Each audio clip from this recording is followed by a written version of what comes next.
करने वाले नहीं थे, वो भी अपने तीरों का इस्तेमाल करके काफी सारे एडवेंचरर्स को घायल कर देते हैं। ये फाइट देखते ही देखते काफी इंटेंस हो रही होती है और ये दोनों ही एक दूसरे को काफी कड़ी टक्कर दे रहे होते हैं। इतना ज्यादा लड़ने के बाद ये सारे एडवेंचरर्स काफी थक जाते हैं और साथ में इनके सप्लाईज भी खत्म हो जाते हैं। लो रैंक के एडवेंचरर्स सप्लाईज को फुलफिल करने में इनकी हेल्प कर रहे होते हैं। अब इन सभी को लड़ते हुए सुबह से शाम हो जाती है और काफी सारे लो रैंक के गॉब्लिन्स मारे जाते हैं। अब ये दोनों ही पार्टीज वॉल से नीचे आ जाती हैं और बचे हुए गॉब्लिन्स को मारना शुरू कर देती हैं, क्योंकि ये सारे इस बात को काफी अच्छे से जानते हैं कि थोड़ी देर में यहाँ पर गॉब्लिन्स का जर्नल आने वाला है, जो कि दीवारें तोड़कर काफी आसानी से टाउन में जा सकता है। पर इन सभी की ये देखकर काफी फट जाती है कि इनके सामने एक नहीं बल्कि 3 गॉब्लिन जर्नल्स हैं। ये सारे इस बात को भी काफी अच्छे से जानते हैं कि अब एक गॉब्लिन किंग भी यहाँ पर आने वाला है। एबल इन सभी से कहता है कि तुम सारे फाइट करने के लिए तैयार हो जाओ, हम दोनों मिलकर एक एक गॉब्लिन जर्नल को हराने वाले हैं और तुम दोनों मिलकर किसी एक को। जिसके बाद ये सारे इन गॉब्लिन जर्नल से फाइट करना शुरू कर देते हैं और यहाँ तक कि इनके ऊपर भारी भी पड़ रहे होते हैं। एबल ये नोटिस करता है कि डंजन के अंदर से उनके ऊपर एक अटैक होने वाला है और वो इन सभी को पहले ही वार्न कर देता है, तुम सारे चौकन्ने हो जाओ। अगली पल हम ये देखते हैं कि डंजन के अंदर से एक काफी खतरनाक विंड अटैक बाहर की तरफ आता है, जिसे ये सारे डॉज कर लेते हैं। पर इस अटैक की पावर इतनी ज्यादा होती है कि तीनों ही गॉब्लिन जर्नल्स मारे जाते हैं। इनके सामने अब गॉब्लिन्स का किंग आ चुका था, जो कि दिखने में काफी बड़ा और काफी खतरनाक था। जिसके बाद इन सभी के बीच में फाइट स्टार्ट हो जाती है। एबल और फेल्प मिलकर इसका सामना कर रहे होते हैं। एबल अपनी टेक्निक का इस्तेमाल करते हुए अपनी स्वॉर्ड को इसके पेट में घुसा देता है। फेल्प ये कहता है कि इससे भी ये नहीं मरा, मैं भी ये जानता था कि इस अटैक से इसे कुछ भी नहीं होगा। लिन, क्या तुम तैयार हो? लिन, जो कि काफी टाइम से एक मैजिक स्पेल को कास्ट कर रही होती है, वो अपने विंड मैजिक का इस्तेमाल करते हुए इस गॉब्लिन किंग के ऊपर एक जोरदार अटैक करती है, जिससे उसकी बॉडी में छेद हो जाते हैं और ये छेदी सिंह बन जाता है और मारा जाता है। जिसके साथ ही ये ग्रेट टाइडल वॉर भी खत्म हो जाती है, जिसको देखकर ये सारे के सारे लोग काफी खुश हो रहे होते हैं, क्योंकि इन सभी ने एक काफी महान काम किया है। अब एबल और फेल्प इस अटैक के बारे में बातें कर रहे होते हैं, जो कि लिन ने किया था। फेल्प ये कहता है कि इस अटैक को करने में थोड़ा सा टाइम लगता है, लेकिन तुम इसे हमारा स्पेशल अटैक भी समझ सकते हो, जो कि काम कर गया।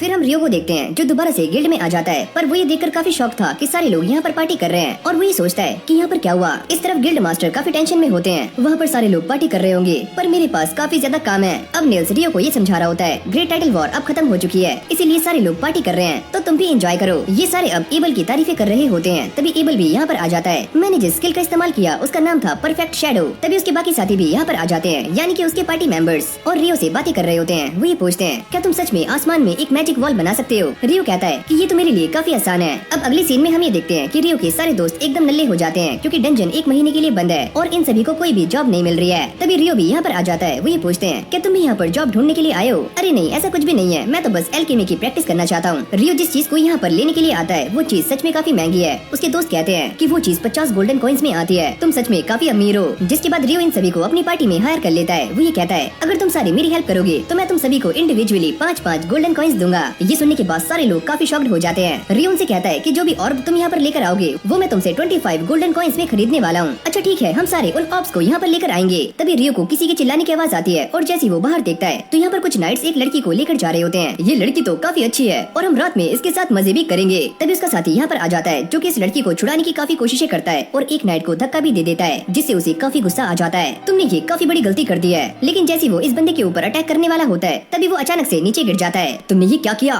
वो दोबारा से खड़े होने का ट्राई करता है, लेकिन दोबारा से नीचे गिर जाता है। तुम ये क्या कर रहे हो? अबे ओए, मैंने कुछ भी नहीं किया। अब फेल्प भी यहाँ पर आ जाता है। तुम सारे यहाँ पर क्या कर रहे हो? अरे ओए, तुम हमारे रास्ते में मत आओ, वरना हम तुम्हें गिल्ड मास्टर से कहकर निकलवा भी सकते हैं। लेकिन जैसे इन सभी को ये पता लगता है कि फेल्प के फादर पहले ही कमांडर रह चुके हैं, तो इन सभी की फटकर 4 हो जाती है और ये सारे दुम दबाकर यहाँ से भाग जाते हैं। फेल्प इन दोनों से कहता है, तुम दोनों ही सच में काफी ब्रेव हो। तभी उसकी नजर रियो पर जाती है। तुम्हारा नाम रियो है ना? एबल ने मुझे तुम्हारे बारे में काफी कुछ बताया है और मैं ये जानता हूँ कि तुमने अपने मैजिक का इस्तेमाल करके उस बंदे को नीचे गिराया था। इससे पहले फेल्प की बात कंप्लीट होती उसके साथी आकर उसे यहाँ से ले जाती है। इस तरफ रियो और एबल एक साथ बैठे हुए होते हैं और एबल काफी ज्यादा ब्लश कर रहा होता है। रियो उससे पूछता है, मुझे ऐसा लगता है तुम्हारा दिल किसी पर आ गया है, क्या वो रिया है? अरे नहीं नहीं, ऐसा नहीं है। एबल उसे कहता है, क्या तुम मेरी हेल्प कर सकते हो? इसके बाद ये दोनों बातें करते करते बाहर आ जाते हैं। एबल उसे कहता है कि हमारे यहाँ पर एक इन्वेस्टिगेटर आ रहा है, तो उसके कुछ नाइट्स थे जो कि भाग चुके हैं और वो करप्ट थे। लेकिन इन्हीं बातों के बीच में हम कुछ बंदों को देखते हैं जिन्होंने अपना चेहरा छुपाया हुआ होता है। वो इन दोनों को देखते ही यहाँ से खिसक जाते हैं, पर इन दोनों को उनके ऊपर शक हो जाता है और उनका पीछा करते करते ये एक सुनसान गली में आ जाते हैं। अगली पल ये सारे बंदे उन दोनों के ऊपर अटैक्स करना शुरू करते हैं, पर रियो अपने आइस मैजिक से उन सभी के अटैक्स को बड़ी आराम से रोक रहा होता है। जिसके बाद ये सारे लोग बड़ी आराम से हट जाते हैं। एबल ये देखता है कि जमीन पर कुछ गिरा हुआ है। रियो उससे पूछता है, क्या ये कोई एल्केमी का टूल है और मैं इसे देख सकता हूँ? पर एबल उसे मना कर देता है, ये एक एविडेंस है और इसे मैं अपने पास रखने वाला हूँ। इन सारे गुंडों को बांधने के बाद एबल इन सभी के बैचेस को देखता है, जिससे उसे ये बात कंफर्म हो जाती है कि ये सारे ही सी रैंक के एडवेंचरर्स हैं। फेल्प भी अकेला कहीं पर जा रहा होता है। तभी ये सारे नाइट्स यहाँ पर आ जाते हैं। तुम वही हो ना जिसने हमारी बेइज्जती की थी और अब हम तुम्हें जिंदा नहीं छोड़ेंगे,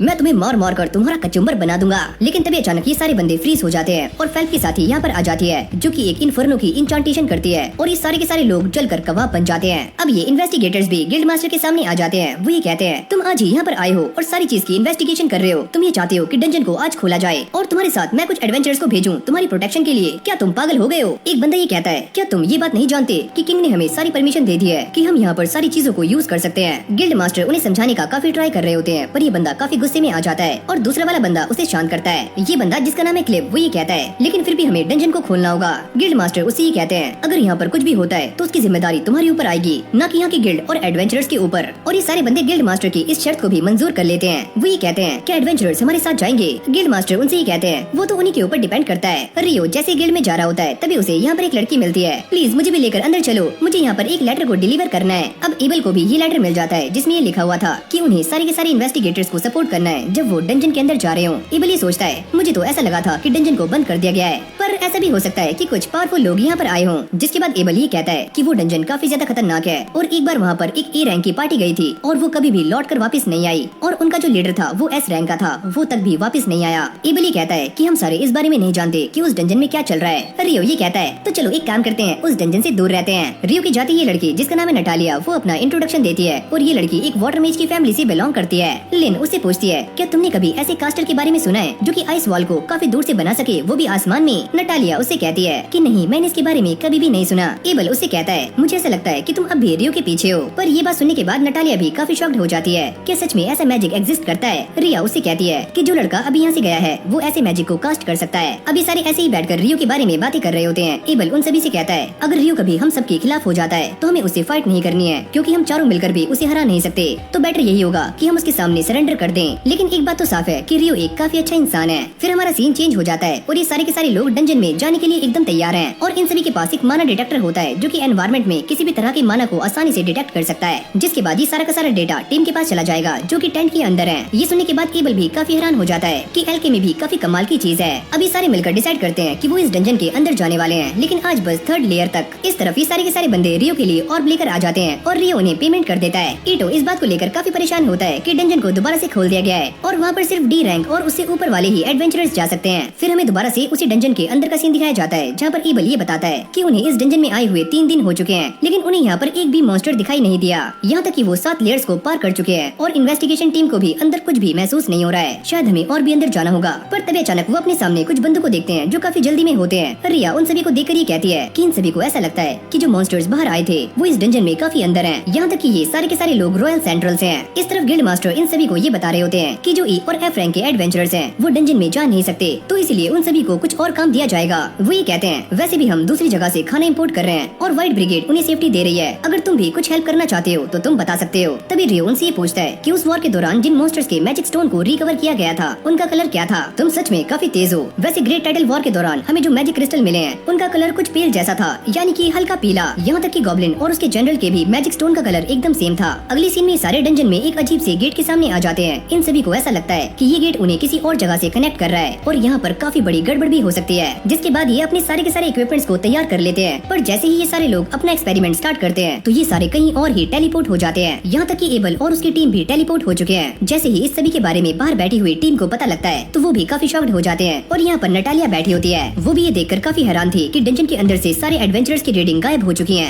अब अगली सीन में ये सारे एक अजीब सी जगह पर आ जाते हैं जहाँ पर क्रिम्सन पार्टी और ये बूढ़ा आदमी भी होता है। फिर इस तरफ हम क्लिव और उसके साथियों को देखते हैं, वो सारे भी इनसे अलग होते हैं। एक बंदा क्लिव से ये पूछता है कि हम सारे कहाँ पर हैं? मेरे ख्याल से ये सारा कुछ टेलीपोर्टेशन था और वो गेट इस काम के लिए रिस्पॉन्सिबल है जिससे हम यहाँ पर आए हैं। इन सभी को ये बात क्लियर हो जाती है कि जो ग्रेट टाइडल वॉर हुई थी उसका लिंक इस गेट से है। लेकिन तभी क्लिव के मन में कुछ अजीब सी खिचड़ी बननी शुरू हो जाती है। अगर मैंने इस रूट को डिस्कवर कर लिया तो मैं सभी का हेड बन सकता हूँ। पर ये सारे इस बात से अनजान होते हैं कि काफी सारे मॉन्स्टर्स इनकी तरफ ही बढ़ रहे हैं। इस तरफ सारी की सारी एनालाइजिंग टीम इस बात को लेकर काफी हैरान होती है कि सारे के सारे एडवेंचरर्स की रीडिंग गायब हो चुकी है। पर तभी अचानक वो ये देखते हैं कि उनकी रीडिंग्स दोबारा से आ जाती हैं, पर फिर अचानक से ही गायब हो जाती हैं। तभी यहाँ पर एक बंदा आता है जिसका नाम है क्रिस्टोफर ब्लाट। वो ये पूछता है क्या डंजन में कुछ अजीब हो रहा है? वो ये बताते हैं कि हमारे लोग अभी अभी इस डंजन में गए थे, वो भी एडवेंचरर्स के साथ में, लेकिन वो सारे अचानक से ही गायब हो गए। लेकिन बात करते हुए वो ब्लाट से ये भी कहते हैं कि उन सभी की रीडिंग 40वें फ्लोर से कुछ टाइम के लिए आई थी, फिर दोबारा से वैनिश हो गई। ये सुनते ही ब्लाट भी काफी शॉक्ड हो जाता है क्योंकि आज तक कोई भी एडवेंचरर 38 फ्लोर से आगे नहीं गया। ये बंदा कहता है कि अंदर एक और पार्टी है जिसका नाम है क्रिम्सन पार्टी। नटालिया ये बात जानते ही काफी पैनिक हो जाती है और यहाँ से भाग जाती है। इस तरफ एक लड़की ह्यूग को आकर ये बताती है कि किस तरह से सारे के सारे एडवेंचरर्स गायब हो चुके हैं। यहाँ तक वो ये भी कहती है कि डंजन के गेट पर कोई आपका इंतजार कर रहा है। ह्यूग ये सोचते हैं आखिर वो इंसान कौन हो सकता है। यही से हमारा सीन चेंज हो जाता है जहाँ पर रियो कुछ बुक्स को ढूंढ रहा होता है, पर उसे यहाँ पर वो बुक्स नहीं मिलती। होती। वो इस बात को याद कर रहा होता है कि वो पहली बार यहाँ पर सैरा से मिला था और वो काफी निराश हो जाता है। लेकिन तभी यहाँ पर सैरा आ जाती है। सैरा उसे पूछती है, क्या तुम यहाँ पर कुछ ढूंढ रहे थे? वो बस मैं यहाँ पर इसीलिए आया था ताकि मैं पास्ट की सारी इन्फॉर्मेशन को गैदर कर सकूं, स्पेशली ग्रेट टाइडल वॉर के बारे में। सैरा उसे कहती है कि इसमें मैं तुम्हारी हेल्प कर सकती हूँ। सैरा उससे जाते हुए ये पूछती है कि तुम्हें क्या लगता है कि एक्लिप्स और ग्रेट टाइडल वॉर के बीच में कोई लिंक है? रियो ये कहता है कि हाँ, मुझे तो ऐसा ही लगता है। सैरा भी उससे कहती है कि हमेशा ही ग्रेट टाइडल वॉर से पहले एक्लिप्स होता है, लेकिन इस बार वो पूरी तरह से नहीं हुआ। पर तुम ये सारा कुछ जानना क्यों चाहते हो? अरे बस ऐसे ही। क्या तुम मुझे मैजिक स्टोन्स के बारे में बता सकती हो? ये उसे सारी बातें बताना शुरू करती है। मैं ये भी जानना चाहता हूँ कि अभी अभी जो मॉन्स्टर्स मारे गए थे उन सभी के मैजिक स्टोन्स का कलर पेल था,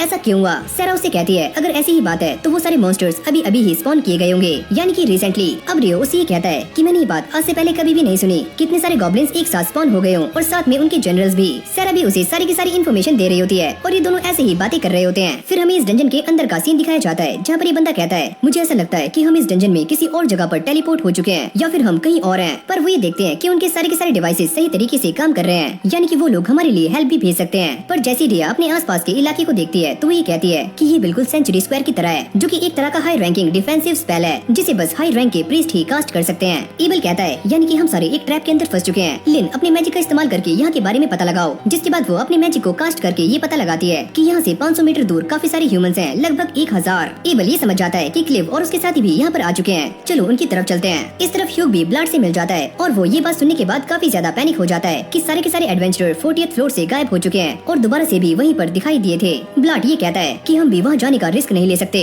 वो जगह काफी खतरनाक है। अब अगले सीन में हम ये देखते हैं कि क्लिव की टीम के ऊपर काफी सारे अटैक्स हो रहे होते हैं और वो इनसे बचने के लिए शील्ड का इस्तेमाल कर रहे होते हैं, पर काफी सारे लोग ऐसे हैं जो इनसे बच नहीं पाते। सामने से काफी सारे मॉन्स्टर्स उनकी तरफ आ रहे होते हैं। क्लिव उनको देखकर ये कहता है कि ये सारे तो डेविल्स हैं। ये सारे उनसे फाइट करने का ट्राई कर रहे होते हैं, पर ये उनके सामने टिक नहीं पाते। तभी एबल और बाकी सब भी यहाँ पर आ जाते हैं। रिया उन सभी को देखकर काफी ज्यादा शॉक्ड हो जाती है और वो ये पहचान जाती है कि ये सारे डेविल्स हैं जो कि गॉड्स और एंजल्स के एनिमी हैं और ये काफी ज्यादा स्ट्रॉन्ग होते हैं। यहाँ तक कि मैजिक का भी इनके ऊपर कोई असर नहीं होता। अब ये सारे के सारे मैजिशियंस उन डेविल्स के ऊपर अटैक करने के लिए तैयार हो जाते हैं। रिया ये सारा कुछ देखकर काफी हैरान हो जाती है क्योंकि उसे ऐसा लगा था कि इन डेविल्स के ऊपर मैजिक का कोई भी असर नहीं होता, लेकिन अब तो वो सारे मर रहे हैं। ये बूढ़ा आदमी जिसका नाम है आर्थर वो ये कहता है कि हमेशा ही ऐसा पॉसिबल नहीं होता, जिसके बाद ये सारे मैजिशियंस उनको दोबारा से मारना शुरू कर देते हैं। लेकिन ये सारे इस बात को लेकर काफी चिंता में होते हैं क्योंकि वो डेविल्स काफी ज्यादा हैं और इनका माना भी काफी जल्दी खत्म हो सकता है। पर तभी अचानक हम ये देखते हैं कि उन सभी के पीछे एक और डेविल है जो कि इन सभी का बॉस है। आर्थर ये कहता है हमारी सारी पावर्स खत्म होती जा रही हैं। एबल ये कहता है तुम सारे पीछे हट जाओ, अब हमारी बारी है। ये बोलते ही सारे के सारे बंदे उन डीमंस पर अटैक्स करना शुरू कर देते हैं और वॉरेन उन सभी का रास्ता साफ कर रहा होता है। एबल उन सभी को मारने के लिए अपनी स्वॉर्ड का इस्तेमाल करता है और ये सारे भी काफी मेहनत कर रहे होते हैं। डेविल्स भी उन सभी के ऊपर अटैक करते हैं, पर वॉरेन उनके सारे अटैक्स को आराम से ब्लॉक कर रहा होता है, जिसके बाद ये सारे मिलकर दोबारा से डेविल्स को मारना शुरू कर देते हैं और उनकी खटिया खड़ी कर देते हैं। ये फाइट ऐसे ही काफी इंटेंस होनी शुरू हो जाती है। पर तभी अचानक हम ये देखते हैं कि लिन का माना खत्म हो जाता है, यानी कि अब वो फाइट नहीं कर सकती। पर अब भी उनके सामने 6 डेविल्स बचे हुए होते हैं। रिया एबल से कहती है मुझे ऐसा लगता है जो डेविल इन सभी के पीछे है वो इनका प्रिंस है, क्योंकि इसकी दोनों ही आंखें अलग अलग कलर्स की होती हैं। एबल भी ये सोचता है कि शायद से ये वही डीमन लॉर्ड है जो कि अभी तक अवेकन नहीं हुआ। अब एबल उस डीमन लॉर्ड को देखकर काफी गुस्से में आ जाता है। वो ये कहता है कि मैं उस प्रिंस को छोड़कर बाकी के डेविल्स को मारने के लिए जा रहा हूँ। ये बोलते ही एबल उन्हें मारने के लिए आगे पहुँच जाता है। पर तभी अचानक हम ये देखते हैं कि ये डेविल प्रिंस इन दोनों के ऊपर अटैक कर देता है और उन्हें पीछे कर देता है। अब वो अचानक से एबल के सामने आ जाता है और उसके ऊपर भी एक जोरदार अटैक करता है, लेकिन एबल इससे बाल बाल बचता है। ये तो सच में काफी स्ट्रॉन्ग है और काफी फास्ट भी। क्लिव के साथी भी इस डेविल को हराने का काफी ट्राई करते हैं, पर इस डेविल को कुछ भी नहीं होता, यहाँ तक कि वो टस से मस भी नहीं होता। बाकी डेविल्स इन सभी के ऊपर दोबारा से हमले करना शुरू करते हैं, जिससे सारे लोग काफी डर जाते हैं और साथ में उनकी शील्ड भी टूटनी शुरू हो जाती है। जैसे ही प्रिंस एबल के ऊपर अटैक करने के लिए आगे आता है तो एबल भी अपनी शॉर्ट स्किल 0 टर्न का इस्तेमाल करता है, पर ये प्रिंस उससे काफी आराम से बच जाता है। और जैसे ये डेविल एबल को मारने वाला होता है तभी अचानक यहाँ पर एक जोरदार पत्थर गिरता है जिसके ऊपर रियो होता है। एबल उसको देखकर ही कहता है रियो तुम यहाँ पर क्या कर रहे हो? वैसे मैं यहाँ पर तुम्हें बचाने के लिए आया हूँ, अगर इस डेविल को मैं मार दूँ तो तुम्हें कोई दिक्कत तो नहीं है? ये एक डेविल प्रिंस है तो थोड़ा संभल कर। अरे हाँ ये जो कोई भी हो, पर मैं इससे डरने वाला नहीं हूँ, ये तो एक नंबर का छपरी नल्ला बेरोजगार है। ये सुनते ही उन सारे डेविल्स की सनकनी शुरू हो जाती है और जैसे रियो उन्हें मारने के लिए आगे जाता है तो वो रियो के ऊपर भी अटैक कर देते हैं, पर रियो इनसे काफी आराम से बच जाता है और वो अपने वाटर जेट का इस्तेमाल करके इन तीनों डेविल्स को एक ही बार में खत्म कर देता है। अब वो इस प्रिंस के एकदम सामने है और वो ये कहता है तो चलो फिर इस फाइट को शुरू करते हैं। इस तरफ नटालिया रियो को ढूंढते हुए उसे सारी बातें बता देती है कि एबल और उसकी पार्टी डंजन में गायब हो चुके हैं। ये सुनते ही रियो काफी शॉक्ड हो जाता है और वो जल्दी से अपने आइस मैजिक का इस्तेमाल करते हुए एक गाड़ी बनाता है और डंजन के पास पहुंच जाता है, जहाँ पर ये गार्ड्स उसे अंदर जाने से मना कर रहे होते हैं। पर रियो उन दोनों को साइड करते हुए अंदर पहुंच जाता है। ये हमारी कहानी पास्ट में चल रही होती है। फिर कहानी आती है प्रेजेंट में, जहाँ पर ये डीमन लॉर्ड रियो के ऊपर अटैक करता है, पर ये उसके सामने काफी स्लो है और रियो उसके ऊपर एक ही स्लैश करके उसका सर धड़ से अलग कर देता है, पर वो अपने आप को दोबारा से रीजनरेट कर लेता है। रियो ये कहता है तुम तो काफी इम्प्रेसिव हो और वो उसके ऊपर काफी सारे वाटर जेट का इस्तेमाल करते हुए उसके टुकड़े टुकड़े कर देता है, यानी कि उसे पीसेस में बांट देता है। इस अटैक से उसका मैजिक स्टोन टूट जाता है और ये डीमन किंग मारा जाता है। अब एबल रियो को थैंक्स करता है, तुम्हारा शुक्रिया कि तुमने मेरी जान बचाई और तुम सही समय पर यहाँ पर आ गए। आर्थर उसके सामने अपना इंट्रोडक्शन देता है और वो ये बताता है कि वो सारे लोग यहाँ पर क्या कर रहे हैं। एबल रियो को ये बताता है कि ये सारे जो तुमने मारे हैं वो कोई डीमंस नहीं है, ये सारे डेविल्स हैं। ये सुनकर रियो भी थोड़ा सा हैरान हो जाता है, क्या सच में ये सारे डेविल्स हैं? अब ये उन सारे के सारे डेविल्स के मैजिक स्टोन्स को कलेक्ट कर लेते हैं जो कि दिखने में ब्लैक होते हैं। ये सारे इस बात से काफी हैरान थे क्योंकि आज से पहले उन्होंने ब्लैक कलर के मैजिक स्टोन इकट्ठे नहीं किए और ये काफी यूनिक हैं। मैंने भी डेविल्स के बारे में काफी कुछ सुना है कि वो स्पेस टाइम मैजिक का इस्तेमाल करते हैं जिससे वो कहीं भी अपीयर हो सकते हैं। फिर हमें कुछ एडवेंचरर्स को दिखाया जाता है जो कि यहाँ पर एक चीज को प्रोटेक्ट कर रहे होते हैं, पर तभी यहाँ पर अचानक से लियोनरे आ जाती है और ये सारे लोग उसे डीमन लॉर्ड समझ रहे होते हैं। तुम्हें क्या लगता है कि मैं एक डीमन लॉर्ड हूँ और तुम मुझे ये क्यों बुला रहे हो? क्योंकि ये जगह काफी प्योर है और यहीं पर डीमन लॉर्ड अपीयर होता है। तभी रोमन उसे कहता है कि मैं तुम्हें मारने के लिए एकदम तैयार हूँ। ओह अच्छा, तुम मुझे मारोगे? और अगले पल हम ये देखते हैं कि लियोनरे अपनी स्वॉर्ड को उसकी बॉडी के आर पार कर देती है। इन सभी को इंजर्ड करने के बाद वो जाकर सीधा इस चीज को कलेक्ट कर लेती है। वो ये बताती है, तुम्हें क्या लगता है कि मैं डीमन लॉर्ड हूँ? ऐसा कुछ भी नहीं है, पर मैं ये बात जानती हूँ अगर तुम सारे एक साथ काम करो तो तुम करंट डीमन लॉर्ड को काफी आसानी से हरा सकते हो। अगर तुम डीमन लॉर्ड नहीं हो फिर तुम कौन हो? इसके बारे में तो मैं भी नहीं जानती, पर हाँ एक इंसान है जो कि मेरी तरह ही काफी स्ट्रॉन्ग है। और वो यहाँ पर रियो की बातें कर रही होती है, क्या सच में कोई ऐसा भी इंसान है जो कि मुझसे भी काफी स्ट्रॉन्ग है? अरे हाँ, वो इंसान तुमसे काफी ज्यादा स्ट्रॉन्ग है और तुम उसके सामने कुछ भी नहीं हो। ये बोलते ही लियोनरे यहाँ से चली जाती है। इस तरफ इन सभी को आगे जाते हुए एक और मिलता है। आर्थर ये बताता है कि कुछ टाइम पहले इसके अंदर से माना बाहर आ रहा था और वो इसे एक मैजिकल बैग में कलेक्ट कर लेता है जिससे इसके अंदर का माना ना तो बाहर जा सकता है और ना ही बाहर से कोई माना इसके अंदर आ सकता है। ये सारे अब डंजन से बाहर आ जाते हैं और एबल नटालिया को थैंक्स करता है कि उसने रियो को अंदर भेजा। चलो शुक्र है कि ये सारे के सारे सेफ हैं। जिसके बाद आर्थर टेंट में आ जाता है और ह्यूग को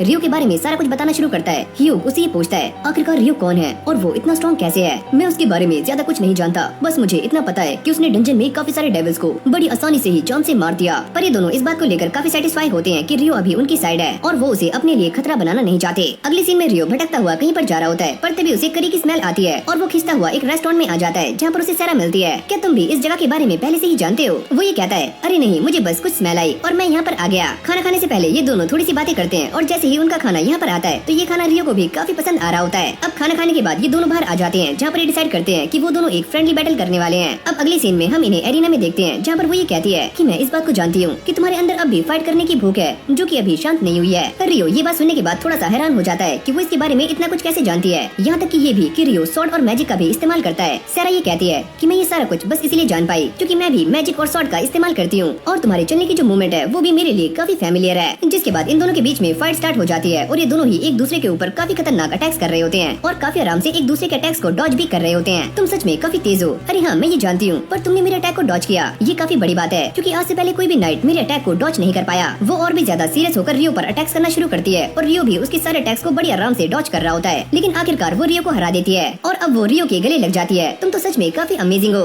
ये उसे काफी इम्प्रेस भी हो रही होती है। रियो उसे बताता है कि मैंने बस वही किया जो कि मेरे मेंटोर ने मुझे बताया था। वैसे तुम्हारी मेंटोर कौन है? वो है फेरी किंग। ये सुनते ही वो थोड़ी सी शॉक्ड हो जाती है। क्या सच में? ये दोनों ऐसे ही बातें कर रहे होते हैं तभी अचानक से यहाँ पर एक मेड आ जाती है। वो ये कहती है कि आपकी ट्रेनिंग का टाइम हो चुका है और सैरा यहाँ से चली जाती है, पर जाने से पहले वो ये कहती है कि ये इंसान काफी इम्पोर्टेंट है तो इसे सही सलामत घर छोड़ देना। अब उसके घर जाने के लिए कैरेज एकदम रेडी हो चुका है, पर जैसे ही वो इसके अंदर जाता है तो यहाँ पर पहले से ही ह्यूग बैठे हुए होते हैं। वो ये कहते हैं कि मुझे आर्थर ने तुम्हारे बारे में सारा कुछ पहले ही बता दिया है कि तुमने उन सभी की हेल्प कैसे की, पर जिस तरह से तुम अंदर गए थे वो पनिशेबल है और तुम्हें इसके लिए पनिशमेंट मिलने वाली है। और ये पनिशमेंट एक तरह की क्वेस्ट होती है जिसमें रियो को कुछ मर्चेंट्स को एक जगह पर लेकर जाना है और वहाँ से सेफली वापस भी लेकर आना है। जिस जगह पर तुम जाने वाले हो उसका नाम है विटनेश। इस तरफ निल्स उन सभी को ये बताता है कि उसके होम टाउन अबाली ने एक हंटिंग रिक्वेस्ट को सेंड किया है और वो इस रिक्वेस्ट को करना चाहता है जो कि डी रैंकर्स के लिए है और इसीलिए वो रियो से कहता है कि वो उसका साथ दे। रियो उसकी इस बात को मानने के लिए रेडी हो जाता है क्योंकि उसका सामना स्केलेटन से होने वाला है और इसके लिए वो काफी खुश है। जैसे निल्स ये सारी बातें आकर ह्यूग को बताता है तो वो भी इस चीज के लिए मना कर देते हैं। क्या तुम इस बारे में नहीं जानते कि ये रिक्वेस्ट कहाँ से आई है? और इससे पहले भी दो पार्टीज वहाँ पर गई थी, एक डी रैंक पार्टी और एक ई रैंक पार्टी, पर ये दोनों ही इस मिशन को कर नहीं पाए। पर कुछ टाइम के बाद वो इस चीज के लिए मान जाते हैं। अब अगले सीन में हम ये देखते हैं कि ये सारे उस जगह पर पहुंच चुके हैं। निल्स उन सभी को लेकर मेयर के पास आ जाता है जो कि उसे देखकर काफी खुश होते हैं। वो ये पूछते हैं, अरे ओए ये तीनों कौन है? ये तीनों ही मेरे दोस्त हैं और मेरी पार्टी के मेंबर्स। एक का नाम है ईटो, एमोन और ये है रियो। ये सारे एक साथ बैठ जाते हैं और मेयर को ये बताते हैं कि वो सारे यहाँ पर क्यों आए हैं। मेयर उन्हें सारा कुछ बताना शुरू करते हैं कि पहले उन्होंने स्केलेटन को कहाँ पर स्पॉट किया था और ये फाइट कैसे स्टार्ट हुई और कैसे उन्होंने इस रिक्वेस्ट को डाला। इससे पहले भी जो पार्टीज यहाँ पर आई थी उन्होंने काफी खून खराबा किया है, तो इसीलिए गाँव के लोग न्यू पार्टीज को सपोर्ट नहीं करते। ये सारी कहानी खत्म हो जाने के बाद वो तीनों रूम में आ जाते हैं जहाँ पर हमें निल्स का छोटा भाई दिखाया जाता है जो कि इस बात से काफी खुश है कि निल्स एक एडवेंचरर बन चुका है और ऐसे लोगों के साथ है जिनके ऊपर वो ट्रस्ट करता है। निल्स कहता है कि हम सभी को हंटिंग के लिए परमिशन मिल चुकी है और मैं ये सोच रहा हूँ कि पहले हम गॉब्लिन्स के पास जाएं और फिर स्केलेटन के। यहाँ तक कि वो ये भी कहता है कि हमारे जो गार्डियन बीस्ट हैं वो ईस्टर्न वुड्स में रहते हैं और आज तक मैंने भी उन्हें नहीं देखा। ये सुनते ही रियो के मन में कुछ अजीब अजीब सा चलना शुरू हो जाता है। रियो तुम क्या सोच रहे हो? अरे नहीं नहीं कुछ भी नहीं। अगली सुबह मेयर उन सभी को लेकर उस जगह पर आ जाते हैं जहाँ पर उन्होंने पहली बार गॉब्लिन्स को स्पॉट किया था और यहाँ पर काफी सारे गॉब्लिन्स के पैरों के निशान भी होते हैं, जिससे एक बात तो क्लियर हो जाती है कि पास ही में गॉब्लिन्स का डैन है। तभी रियो ये सेंस करता है कि पास ही में से 10 गॉब्लिन्स उनकी तरफ आ रहे हैं। निल्स ये कहता है कि हम उन सभी को जान से मार देंगे सिवाय एक के जो कि हमारी काफी काम आ सकता है। जैसे ही गॉब्लिन्स यहाँ पर आते हैं तो ये सारे भी अपने प्लान को एग्जीक्यूट करने में लग जाते हैं और इन गॉब्लिन्स को मारते हुए उनकी डैन तक पहुँच जाते हैं और सभी को एक साथ खल्लास कर देते हैं। पर तभी अचानक से उनके सामने गॉब्लिन्स का जनरल आ जाता है। वो ये कहता है आलू खाओगे, लेकिन तभी रियो अपने मैजिक का इस्तेमाल करते हुए इस जनरल को नीचे गिरा देता है। अब इसका मैजिक स्टोन लेने के बाद ये सारे दोबारा से गांव में आ जाते हैं जहाँ पर मेयर उन सभी को एक लेडी से मिलवाते हैं जो कि इस विलेज की एडवाइजर है, जिनका नाम है मिस्ट्रेस नासु। वो इन सभी को अपने साथ चलने के लिए कहती है। रियो को ऐसा लगता है कि ये सारे गार्डियन बीस्ट से मिलने के लिए जा रहे हैं। जब ये सारे वहाँ के लिए जा रहे होते हैं वो ये नोटिस करते हैं कि नासु के पास अर्थ मदर गॉडेस का एक पेंडेंट है। वो ये बताती है कि मैं हीलिंग मैजिक का इस्तेमाल करती हूँ और जैसे तुम सारे इंचांटेशन का इस्तेमाल करते हो किसी भी स्पेल को कास्ट करने के लिए, पर हम ऐसा नहीं करते। जिसके बाद ये सारे गार्डियन बीस्ट के केव के बाहर आ जाते हैं और जैसे वो बाहर आता है तो ये सारे इस बात को देखकर काफी शॉक्ड हो जाते हैं कि वो एक फेंड्रिर है। ये गार्डियन बीस्ट रियो को देखते हुए उससे ये कहता है कि मेरा नाम है कुशन, तुम्हारा नाम क्या है? नासु भी ये चीज देखकर काफी शॉक्ड हो जाती है कि पहले गार्डियन बीस्ट ने अपना नाम बताया, वो भी रियो को। ये गार्डियन बीस्ट सभी को स्केलेटन्स के बारे में बताना शुरू करता है कि वैसे यहाँ पर 30 स्केलेटन्स हैं, पर इसके अलावा भी एक और स्केलेटन है जो काफी खतरनाक है और मैंने उसे श्राइन में कैद किया हुआ है, पर उसे लंबे समय तक श्राइन में कैद करना बिल्कुल भी पॉसिबल नहीं है। तो जब तुम इन 30 स्केलेटन्स को जान से मार दोगे तो मैं उसे रिलीज कर दूंगा ताकि तुम उसे भी जान से मार पाओ। ये सारे भी ऐसा ही करते हैं और 30 के 30 स्केलेटन्स को मारने के बाद ये फाइनली श्राइन के गेट को ओपन कर देते हैं, जिसके अंदर से एक काफी खतरनाक आर्क स्केलेटन बाहर आता है। सही मौके का इशारा मिलते ही ये गार्डियन बीस्ट इस स्केलेटन को आजाद कर देता है, पर जैसे स्केलेटन नीचे कदम रखता है तो रियो अपने मैजिक का इस्तेमाल करते हुए नीचे की जमीन को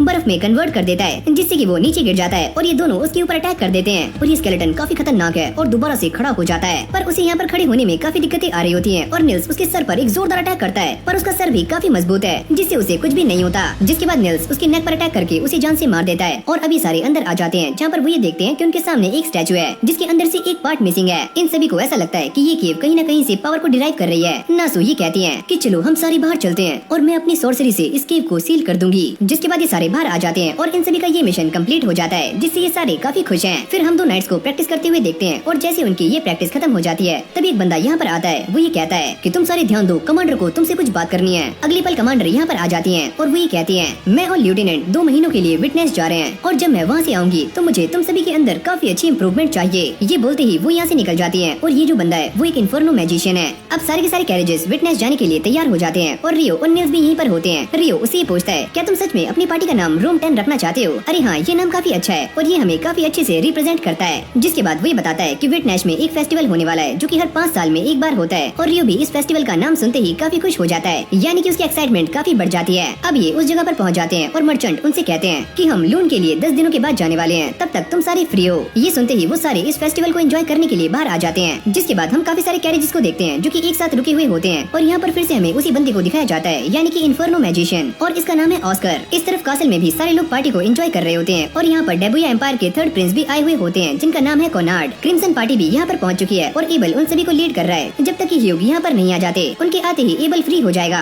रिया इन सभी को इन्फर्नो मैजिशियन के बारे में बता रही होती है। वो ये कहती है कि वो इंसान काफी पावरफुल है जिसने एक साथ 1000 ट्रूप्स को आसानी से खत्म कर दिया था, यहाँ तक कि वाइबर्न को भी एक ही झटके में जान से मार दिया था। ये सारी गप्पे लड़ाने के बाद ये दोनों ही पार्टीज अपने अपने रास्ते जा रही होती हैं, पर जैसे रियो यहाँ से निकलता है तभी वो इन्फर्नो मैजिशियन उसके सामने आ जाता है, पर रियो उससे टकराने से थोड़ा सा बच जाता है। ऑस्कर उससे कहता है मुझे माफ करना। अरे कोई बात नहीं। और इस जगह पर काफी भीड़ होती है और ऑस्कर को ये भीड़ बिल्कुल भी पसंद नहीं है। फिर हम देखते हैं कोनार्ड जिसकी मुलाकात एबल से हो जाती है और ये दोनों काफी अच्छी तरीके से गप्पे लड़ा रहे होते हैं। कोनार्ड उससे कहता है कि तुम्हें देखकर ऐसा लगता है कि मैं तुम्हारे जैसे किसी इंसान से पहले भी मिल चुका हूँ। प्रिंसेस फियोना अपने बेड पर लेटी हुई होती है और ये बंदा उन्हें उठाने का काफी ट्राई कर रहा होता है, लेकिन तभी ऑस्कर एक बंदे के साथ यहाँ पर आ जाता है और वो अपने साथ काफी सारा खाना लेकर आते हैं। ऑस्कर अपने मैजिक से इस खाने को फटाक से गर्म कर देता है और प्रिंसेस उसको थैंक यू करती है। Thank you master. इन सारे नल्लों ने आर्चरी के कंपटीशन में पार्टिसिपेट तो कर लिया है, पर इनमें से किसी का भी निशाना सामने टारगेट पर नहीं लगता। एबल इन सभी को देखकर ये सोचता है कि इन सभी को देखकर मुझे अपना बचपन याद आ रहा है जब मैं छोटा बच्चा था। रियो उससे कहता है कि अब निशाना लगाने की तुम्हारी बारी है और जैसे एबल निशाना लगाता है तो सारे लोग ये देखकर काफी इंप्रेस हो जाते हैं क्योंकि तीर एकदम निशाने पर लगता है। सारा भी रियो को ढूंढने का काफी ट्राई करती है पर उसे रियो कहीं भी नजर नहीं आता और वो उसे इस बारे में बताना चाहती है जो कि वो लाइब्रेरी में ढूंढ रहा था। नीना उसे कहती है कि रियो अभी टाउन में नहीं है और उसे आने में लगभग 1 हफ्ता लग सकता है। ये सुनते ही वो काफी शॉक्ड हो जाती है क्योंकि उसे इस बारे में बिल्कुल भी ज्ञान नहीं था।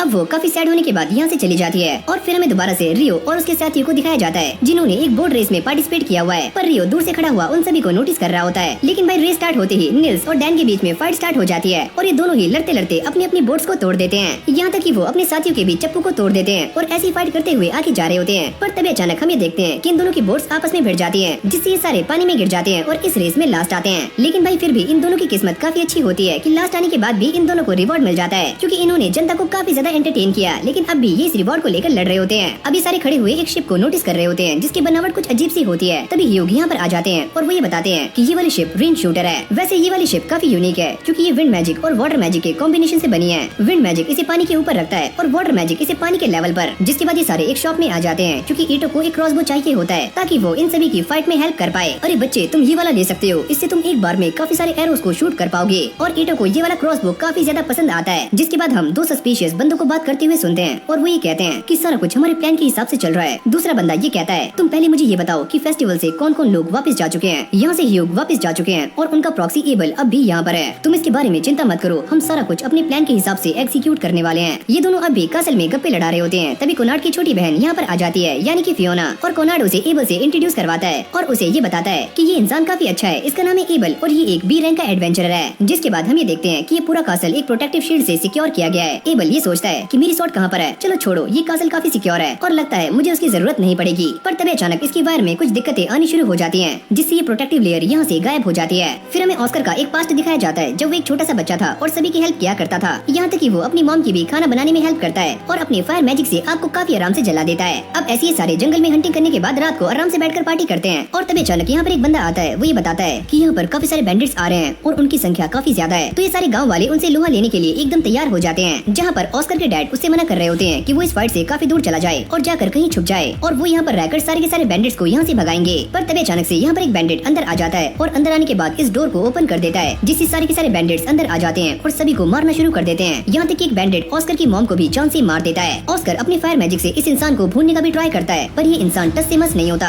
एक बंदा जैसे ही ऑस्कर को बचाने के लिए अंदर आता है, तो ये बैंडिट उसका काम तमाम कर देता है और अभी सारे आपस में बातें कर रहे होते हैं कि यहाँ पर काफी सारे वुल्फ्स आ रहे हैं, तो जल्दी यहाँ से निकल जाओ। अब अगले सीन में हम ये देखते हैं कि यहाँ पर काफी सारे वुल्फ्स का झुंड आ जाता है, जो कि इन सारे के सारे गाँव वालों को खाना शुरू करते हैं। तभी एक बंदा ऑस्कर के पास आता है, यहाँ पर काफी सारे वुल्फ्स आ चुके हैं, तो चलो हमें यहाँ से जाना होगा। पर मेरी मॉम डैड दोनों ही मारे जा चुके हैं, तो मुझे भी मरना है। ये वुल्फ्स उन दोनों को ही घेर लेते हैं। अरे बच्चे, तुम यहाँ से भाग जाओ, इनको मैं संभाल लूंगा। और जैसे ऑस्कर यहाँ से भागने का ट्राई करता है, तो उसके सामने भी काफी सारे वुल्फ्स आ जाते हैं और उनसे बचते हुए वो पानी में गिर जाता है। अब अगली सुबह जैसे ही उसकी आँख खुलती है, वो ये देखता है कि उसके सामने एक बंदा बैठा हुआ है। वो ये कहता है कि मेरा नाम है ल्यूक और तुम मुझे एल्डर कहकर बुला सकते हो। वैसे मेरे साथियों को तुम नदी के किनारे मिले। यहाँ पर वो ऐसे ही प्रैक्टिस करना शुरू करता है और ऐसे ही काफी बड़ा हो जाता है। पर एक दिन वो ये देखता है कि इस पूरे के पूरे मेंशन में आग लगी हुई है और जैसे वो अंदर जाता है, तो यहाँ पर वही बंदा होता है जिसने उसके गाँव पर अटैक किया था और वो इस बंदे को भी जान से मार देता है। ऑस्कर इसे बचाने का काफी ट्राई कर रहा होता है, पर वो इसे बचा नहीं पाता। अब यहीं से हमारा सीन चेंज हो जाता है, जहाँ पर हम ऑस्कर को देखते हैं, जिसकी हालत काफी खराब होती है और उसके मन में बस दो ही नाम होते हैं, पॉच और बॉस्कोना। ये दोनों वही नाम है जो कि ऑस्कर को हर बार सुनाई दिए थे जब उसके गांव में अटैक हुआ था। और इस मेंशन में भी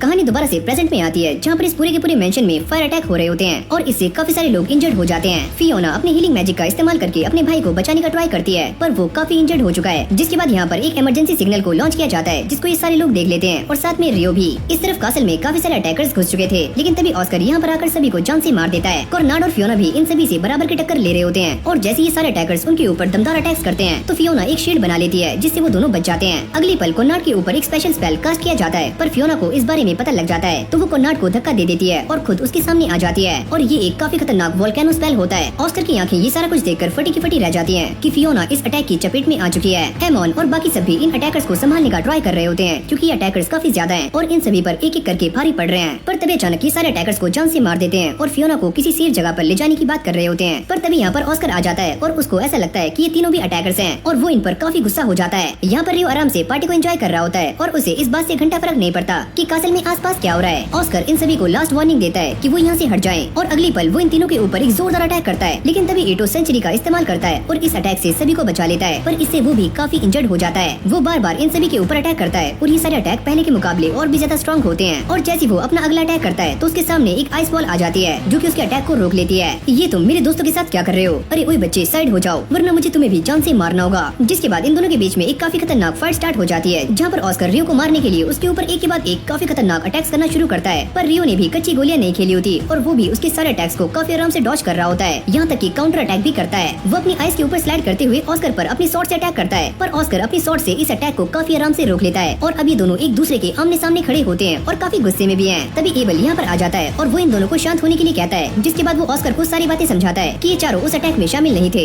लेकिन अब भी रियो काफी गुस्से में होता है। वो ये कहता है कि तुमने अपनी बात खत्म कर ली और अब मैं इसे जान से मारने वाला हूँ, क्योंकि इसने मेरे दोस्तों के साथ काफी बुरा किया है। ये सुनते ही ऑस्कर को भी और भी ज्यादा गुस्सा आ जाता है और वो रियो पर एक जोरदार अटैक करता है, पर रियो इससे बच जाता है। अब एबल उन दोनों को समझाने का ट्राई करता है कि वो दोनों फाइट ना करें। रियो जो कि फाइट करने के लिए काफी गुस्से में होता है, वो एबल से मना करता है कि वो सामने से हट जाए, पर एबल ऐसा नहीं करता। जिसके बाद रियो अपना अटैक कर देता है, जिसको वो बीच में ही रोक लेता है। वो एबल से ये पूछता है कि तुम सामने से क्यों नहीं हटे, क्योंकि मैं ये नहीं चाहता कि तुम्हारी वजह से वॉर हो, तो प्लीज इस फाइट को यहीं पर रोक दो। ये सुनते ही ऑस्कर भी अपनी स्वॉर्ड को दोबारा से म्यान में रख लेता है। अब यहीं से हमारा सीन चेंज हो जाता है, जहाँ पर ये सारे लोग एकदम सही हो चुके हैं और तभी एबल यहाँ पर आ जाता है। वो ये बताता है कि मैंने प्रिंस और प्रिंसेस को सारी बातें बता दी हैं और हाँ भाई, ऑस्कर ने इन तीनों से माफी भी मांग ली है। जो सुनकर इन तीनों को चैन की सांस आती है, क्योंकि इन तीनों को ऐसा लग रहा था कि उन्हें पनिशमेंट मिलने वाली है, जैसे कि उन्होंने काम किया है। अब ये सारे यहाँ से निकल जाते हैं और जाते हुए बातें कर रहे होते हैं कि हमारी एस्कॉर्ट जॉब पूरी हो चुकी है। रियो ये कहता है कि अभी हमारी जॉब पूरी नहीं हुई जब तक कि हम सही सलामत घर वापस नहीं लौट जाते। सारा जो कि अब भी रियो के बारे में ही सोच रही होती है और उसे ऐसा लगता है कि मैं ये सारा कुछ क्यों सोच रही हूँ। जिसके बाद वो दोबारा से उस करी शॉप में आ जाती है, जहाँ पर उसके सामने रियो बैठा हुआ होता है और वो उसे देखकर काफी खुश हो जाती है और उससे काफी सारी बातें करना शुरू कर देती है। अब वो उसे लेकर लाइब्रेरी के एक ऐसे हिस्से में आ जाती है जहाँ पर जाने के लिए कम से कम बी रैंक का होना जरूरी है और वो ये कहती है कि मैंने तुम्हारे लिए एक काफी इंपॉर्टेंट इन्फॉर्मेशन निकाली है। रियो इस बुक के सारे नोट्स को आराम से कॉपी कर लेता है। वो ये कहती है कि वो यहाँ पर लॉर्ड के लिए काम करती है, तो इसलिए उसकी सारी की सारी एंट्री फीस माफ है। ये सुनते ही रियो भी थोड़ा सा हैरान हो जाता है, क्या सच में लॉर्ड के लिए? अब ये दोनों इस स्पेल को डिकोड करने के बारे में बातें कर रहे होते हैं, जो कि बस ट्रांसक्राइबिंग से ही हो सकता है। क्या मुझे इससे ये पूछना चाहिए कि ये कितने साल की है? और तभी सारा उसे बताती है कि वो 200 सालों की हो चुकी है। क्या तुम्हें ये बात अजीब लगी? अरे नहीं, ऐसा कुछ भी नहीं है, तुम अब भी काफी प्रीटी हो। जिसके बाद ये दोनों ट्रांसक्राइबर के पास आ जाते हैं, जहाँ पर उनकी मुलाकात एबल से होती है और वो ये कहता है कि तुम दोनों एक साथ क्या कर रहे हो? वैसे ये मेरे टीचर है और हाँ, ये मेरा स्टूडेंट। एबल के जाते ही सारा उससे कहती है कि तुम मुझे अपना दोस्त मानते हो ना, तो चलो ये कहो कि हम दोनों फ्रेंड्स हैं। अरे हाँ, हम दोनों फ्रेंड्स हैं। ये सुनते ही सारा काफी खुश हो जाती है। अब रियो एबल से बात करने के लिए उसके पास आ जाता है और वो ये बताता है कि मैं भी ये सोच रहा हूँ कि मैं एक अलग घर में रहूँ जो काफी बड़ा हो और उसके अंदर यार्ड भी काफी बड़ा हो, ताकि मैं अपने सारे के सारे एक्सपेरिमेंट्स काफी अच्छे से कर पाऊँ। और सच में रियो के पास काफी मोटा पैसा है, क्योंकि उसने Y1 के मैजिक स्टोन्स को बेचा था, जिससे अब उसके पास बजट की कोई भी कमी नहीं है। एबल उससे कहता है तो मैं तुम्हारी हेल्प कर सकता हूँ। वो इसे लेकर एक प्रॉपर्टी एक्सपर्ट के पास आ जाता है, जो कि पहले रियो को कोई भी घर देने से साफ मना कर रहा होता है। जब एबल उसे बताता है कि रियो कौन है, तो वो इसे प्रॉपर्टी देने के लिए मान जाता है। अब अगली सीन में सारे प्रॉपर्टी देखने के लिए शहर से थोड़ा दूर आ जाते हैं और रियो इस प्रॉपर्टी को काफी अच्छे से चेक करता है और ये एक काफी बड़ा फार्म हाउस है, जो कि रियो को बहुत अच्छा लगता है। वैसे बच्चे, इस घर की कॉस्ट 5 करोड़ फ्लोरिन्स है। अरे हाँ, कोई चक्कर नहीं। वैसे तुम आलू खाओगे?